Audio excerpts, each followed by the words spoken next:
ఎవరైతే డిఎస్సికి ప్రిపేర్ అవుతున్నటువంటి ఆస్పిరెంట్స్ ఉన్నారో లేకుంటే వివిధ కాంపిటేటివ్ ఎగ్జామ్కి ఏదైనా సరే ఇంగ్లీష్లో బాగా హార్డ్గా ఉన్నటువంటి టాపిక్ ఏంటంటే ఇడియోమాటిక్ ఎక్స్ప్రెషన్స్. కాబట్టి ఇడియోమాటిక్ ఎక్స్ప్రెషన్స్ అనేటువంటిది తెలుగులో అనేటువంటిది చాలా తక్కువగా ఉంటాయండి, ఇక్కడ కనబడవు మనకు. కానీ మీకోసం అయితే తెలుగులో ఉన్నటువంటి పీడిఎఫ్ అనేటువంటిది పట్టుకొని వచ్చాను. తప్పకుండా ఇందులోకి వెళ్ళి తప్పకుండా మనకు వివిధ ఎగ్జామ్లో బిట్స్ అనేటువంటిది రావడం అనేటువంటి జరిగింది. కాబట్టి తెలుగులో ఉంటుంది, అదేవిధంగా ఇంగ్లీష్లో మనం ఎక్స్ప్లెనేషన్ అనేటువంటిది చేసుకుంటాము. ఇడియోమాటిక్ ఎక్స్ప్రెషన్స్ అంటే ఇక్కడ ఉండేటువంటి విధానం వేరుగా ఉంటుంది చూడడానికి, అదేవిధంగా దాని ఇన్నర్ మీనింగ్ అనేటువంటిది డిఫరెంట్గా ఉంటుంది. కాబట్టి ఈ వీడియోలో ఇడియోమాటిక్ ఎక్స్ప్రెషన్స్ మీనింగ్ అనేటువంటిది చాలా ఇంపార్టెంట్ అయినటువంటి అవన్నీ కూడా తెలుసుకోవడానికి ప్రయత్నం అయితే చేద్దామండి. వీలైతే తప్పకుండా ఈ వీడియోను మీరు ఒక్కసారి లైక్ చేయండి, ఎందుకంటే మీకోసం నేను కష్టపడి చేస్తున్నాను కాబట్టి తప్పకుండా మీరు లైక్ ఇస్తారని, అదేవిధంగా సబ్స్క్రైబ్ చేసుకుంటారని మనస్ఫూర్తిగా కోరుకుంటాను. ఈ వీడియోకి అయితే ఒక 500 లైక్స్ అయితే నేను ఎక్స్పెక్ట్ చేస్తున్నాను, వీలైతే లైక్ చేయండి. చూడండి, మెయిన్గా నా టార్గెట్ తెలుగు మీడియం ఆస్పిరెంట్స్ కాబట్టి వాళ్ళ కోసం చేస్తున్నాను. First one bite the bullet. ఇక్కడ చూడండి, బైట్ ద బుల్లెట్ అనేటువంటి చూడడానికి బైట్ అంటే కరవడము, బుల్లెట్ అంటే మనము కామన్గా గన్లో ఉన్నటువంటి బుల్లెట్, ఆ రకంగా అర్థం చేసుకోవద్దండి. అంటే చూడడానికి ఒక రకంగా ఉంటుంది, ఇన్నర్ మీనింగ్ వేరే రకంగా ఉంటుంది. కాబట్టి ఇక్కడ చూడండి, బాధకరమైన విషయాన్ని అంగీకరించుట. బైట్ ద బుల్లెట్ అంటే బాధకరమైనటువంటి విషయాన్ని అంగీకరించుట. To accept something అన్ప్లీజెంట్.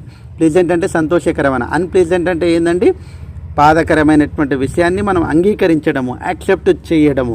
అయితే ఇక్కడ మనం గుర్తుపెట్టుకోవడానికి బుల్లెట్ అనేటువంటిది తగిలితే బాధ అనేటువంటిది ఉంటుంది, యాక్సెప్ట్ చేయాల్సి ఉంటుంది. ఆ రకంగా మనము గుర్తుపెట్టుకోవాలి. మనకు మార్కు రావడానికి కొన్ని గుర్తులు అయితే పెట్టుకోవాలండి, కాబట్టి ఆ రకంగా అయితే మనం గుర్తుపెట్టుకోండి. లూజ్ హార్ట్ అనేటువంటిది నిరుత్సాహపరచబడు అంటే డిస్కరేజ్.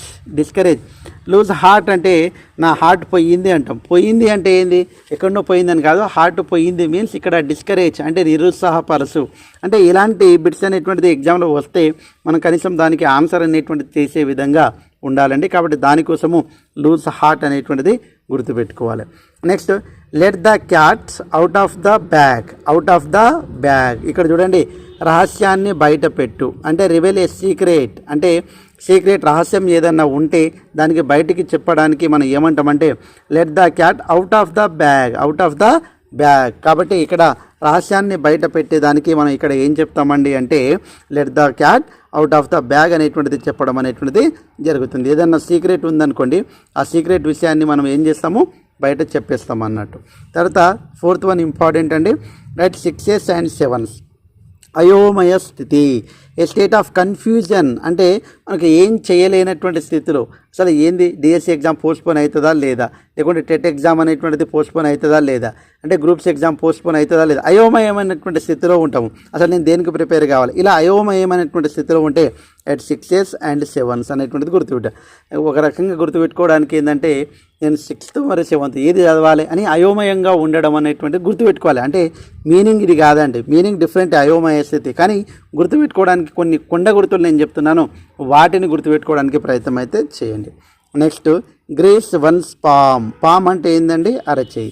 లంచం తీసుకుని, చూడండి జాగ్రత్తగా గమనిస్తే మనము ఎవరైనా ఆఫీసర్ చెయ్యి దాచిండు అంటే లంచం తీసుకున్నాడు అని అర్థం అండి. కాబట్టి గ్రీస్ వన్స్ పామ్ కాబట్టి లంచం తీసుకును. బ్రైబ్ సంథింగ్ కాబట్టి లంచం తీసుకునేటువంటి వ్యక్తిని మనము అలాంటి సందర్భాలలో మనము ఈ ఇడియోమాటిక్ ఎక్స్ప్రెషన్ అనేటువంటిది వాడడం అనేటువంటిది జరుగుతుంది. కాబట్టి గ్రీస్ వన్స్ పామ్ అంటే అరచేయి అనేటువంటిది గుర్తుపెట్టుకోవాలి. నెక్స్ట్, అప్ హిల్ అంటే కామన్గా మనకు అందరికీ తెలుసు అండి, కొండ అంటే హిమాలయ ప్రాంతాలు అవన్నీ ఉంటాయి కదా. అప్ హిల్ బ్యాటిల్ అంటే యుద్ధం అండి. అప్ అంటే ఏంది, పైకి ఎక్కడం. అంటే ఇక్కడ చూడండి, కష్టసాధ్యమైన అని అర్థం అండి. అంటే something that is very difficult to do or need a lot of determination అంటే పట్టుదల. ఏదైనా సాధించడానికి చాలా పట్టుదల కావాలి, కష్టసాధ్యమైన అది కష్టమే అయినా దానికి సాధించడానికి మనం డిటర్మినేషన్ అనేటువంటిది కావాలి. దానికి ఏమంటామంటే అప్ హిల్ బ్యాటిల్ అంటేనే మనకు తెలుసండి, బాటిల్ అంటేనే యుద్ధం. ఆ బ్యాటిల్లో ఉన్నటువంటి మీనింగ్ను మనం అర్థం చేసుకోవాలండి. నెక్స్ట్ చూసినట్లయితే 7th one, move heaven and earth. కష్టపడి ప్రయత్నించు, ట్రై వెరీ హార్డ్ బాగా కష్టపడేటువంటి దానికి హెవెన్ అండ్ ఎర్త్ అంటే భూమిపై నుంచి ఇంకా స్వర్గము నరకం దాకా మనం ఏం చేయాలి, కష్టపడాలి అనేటువంటిది చెప్తామండి. Eighth one important, sharp tongue. చూడండి, షార్ప్ టంగ్ అంటే నాలుక చాలా పదునైనటువంటిది అలా కాదండి, కానీ నోటి దురుసు అంటే నోటి దురుసు ఉన్నటువంటి వాళ్ళ సంగతి మనకు తెలుసండి. If you give someone tongue lashing you speak to them angrily because they have done something wrong. ఎవరైతే నోటి దురుసు ఉండి ఎవరైతే మిస్టేక్స్ మాట్లాడుతూ ఉంటారో, తప్పులు మాట్లాడుతూ ఉంటారో వాళ్ళని ఏం చేస్తామో షార్ప్ టంగ్ అనేటువంటిది చెప్పడం అనేటువంటిది జరుగుతుంది. నెక్స్ట్ నైన్త్ వన్ కూడా ఇంపార్టెంట్ అండి. Ninth one, A slip of the tongue. A slip of the tongue పొరపాటున మాట్లాడుతూనే ఉంటారండి. And out spoken, harsh manner, critical manner of speaking. పొరపాటుగా మాట్లాడడానికి మనము స్లిప్ ఆఫ్ ద టంగ్ అని టంగ్ స్లిప్ అయ్యింది అంటే మనకు కామన్గా తెలిసి పొరపాటు అయ్యింది అని చెప్పడం అనేటువంటిది జరుగుతుంది. తర్వాత ఏ టంగ్ లాసింగ్, ఇందాకే చెప్పుకున్నామని. లాసింగ్ అంటే మనము కొట్టడం అండి, తెలుసు మనందరికీ. ఓకే, కోపంగా తిట్టడం. ఇక్కడ చూడండి, టంగ్ అనేటువంటిది ఇచ్చాడు కాబట్టి మనకు ఏంటంటే కోపంగా తిట్టడం. A struggle not to say something that you are really want to say, కోపంగా తిట్టడం.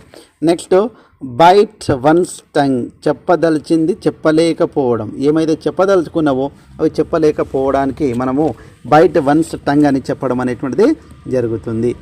నెక్స్ట్ 12th వన్ ఒకసారి మనం చూసినట్టయితే be on the tip of your tongue. ఇది చాలా సందర్భాల్లో మనం వాడతామండి. తేలికగా చెప్పగల. Be on the tip of your tongue. Tip of the your tongue అంటే ఈ యొక్క నాలుక చివరి భాగంలో, అంటే తేలికగా చెప్పగల. A mistake you make when speaking such as using a wrong word. కాబట్టి తేలికగా చెప్పగలేటువంటి వాటిని టిప్ ఆఫ్ యువర్ టంగ్ అని చెప్పడం అనేటువంటిది జరుగుతుంది. అంటే నాలుక పైనే ఉంది అని చెప్తాం కదా, అలా అన్నట్టు. అదేవిధంగా హ్యావ్ ఏ హార్ట్, దయగల. హ్యావ్ అంటే కలిగి ఉండడం, హార్ట్ అంటే మనకు తెలుసు హృదయం, దయగల, మెర్సిఫుల్, కైండ్నెస్. ఇది అదే రకంగా బ్రోకెన్ హార్ట్, విచారం, సాడ్నెస్. బ్రోక్ అంటేనే కొద్దిగా నొప్పించినటువంటిది కాబట్టి విచారం లేదా సాడ్నెస్. తర్వాత హెవీ హార్ట్, బరువైనటువంటి, ప్రేమను కోల్పోవు, టు లూజ్ లవ్. కాబట్టి హెవీ అంటేనే ఎక్కువ అయింది, ఏమైంది, ప్రేమ ఎక్కువ ఏమైంది, కోల్పోవడం అన్నట్టు. కాబట్టి ప్రేమను కోల్పోవటము, lose love. Take a heart, శ్రద్ధ వహించు. టేక్ ఏ హార్ట్ అంటే ఏంటంటే శ్రద్ధ వహించు, టేక్ సీరియస్లీ. అదేవిధంగా ఏ హార్ట్ ఆఫ్ స్టోన్, ప్రేమ లేకపోవుట. అరే నీ ప్రేమ లేదు, అసలు రాయిలాగా గుండె ఉంది ఏంద్రా నీది అని ఇట్లా చెప్తూ ఉంటారండి కామన్గా. నో ఫీలింగ్స్, ఏం గుండెర నీది, ఎలాంటి అమ్మ లేరు, నాన్న లేరు, తమ్ముడు, చెల్లెని ప్రేమ లేదు, నీ గుండె రాయి చేసుకొని బతుకుతున్నావురా నువ్వు, అలా ఉంది నీ హృదయం అని చెప్తూ ఉంటారు. అలాంటి సందర్భాలలో ఇది వాడతామండి మనం. Thanks from the bottom of my heart. ఇది చాలా సందర్భాల్లో కృతజ్ఞత చెప్పడానికి, very deep thanks to you. మనకు ఇంకా ఒకనొక సందర్భంలో నువ్వు ఈ సాయం చేయకపోయి ఉంటే ఇంకా నేను నా బతుకుకు నేను బతికే వాళ్ళమే కాదు, చాలా థ్యాంక్స్ అని చెప్పేదానికంటే thanks from the bottom of my heart అని చెప్పడం అనేటువంటిది జరుగుతుంది. నెక్స్ట్ 19th వన్ ఒకసారి మనం చూసినట్లయితే గెట్ వన్స్ ఓన్ వే. ఎవరు వ్యతిరేకించినా తను అనుకున్నది పొందడం. కాబట్టి ఇంట్లో వాళ్ళు నువ్వు సాధిస్తావా, నువ్వు ఏం చేయగలుగుతావు ఇట్లా చెప్పినా సరే నువ్వు అనుకున్నది సాధిస్తే దానికి గెట్ వన్స్ ఓన్ వే.